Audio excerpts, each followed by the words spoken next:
ఆధ్యాత్మిక క్రమశిక్షణలోకి ఎప్పుడైతే అడుగు పెడతామో వాళ్ళకి ముక్తి ఇంకా రాసి పెట్టేసి ఉంటుంది. అవధూతలు, గురువులు వీళ్ళందరూ కూడా అండి భగవంతుడి అంశలే.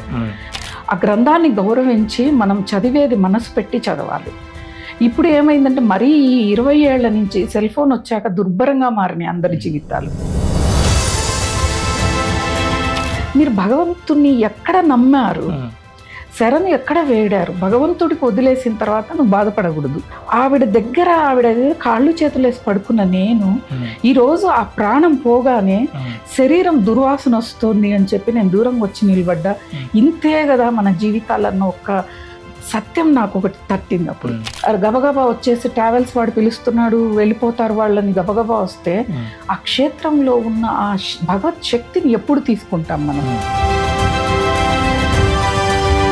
108 టెంకాయలు కొడతాను నా కోరిక నెరవేర్చంటే నీ టెంకాయల కోసం నీ కోరిక నెరవేర్చడు భగవంతుడు. చీపురు పట్టుకొని నేనేంది పట్టు చీరలు నాకు వందు, నేనేంది గుళ్ళోకి వెళ్ళి సేవ చేయటం అంటారు.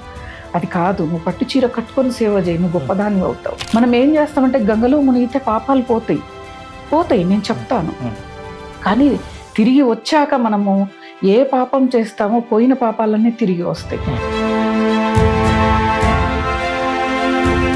ఇప్పుడు ఈ మధ్య కాలంలో సోషల్ మీడియా వచ్చాక విమర్శలు కూడా చాలా ఎక్కువయ్యాయి. బిల్ గేట్స్ ఏం పూజలు చేశాడు, ఇప్పుడు ఎలాన్ మస్క్ ఏం చేశాడు, పూర్వజన్మలో భారతదేశంలో పుట్టిండొచ్చు, అందుకే కోటీశ్వరుడు అయ్యిండొచ్చు. టైం మెయింటైన్ చేయలేని వాడు దేనికి కూడా పనికిరాడు. ఇప్పుడు బృందావనంలో రాత్రిపూట నిద్రిస్తే మరుసటి రోజుకి మరణిస్తారు అంటే శ్రీకృష్ణుడు వచ్చి చంపడు, శ్రీకృష్ణుడు తిరగాడుతూ ఉంటాడు.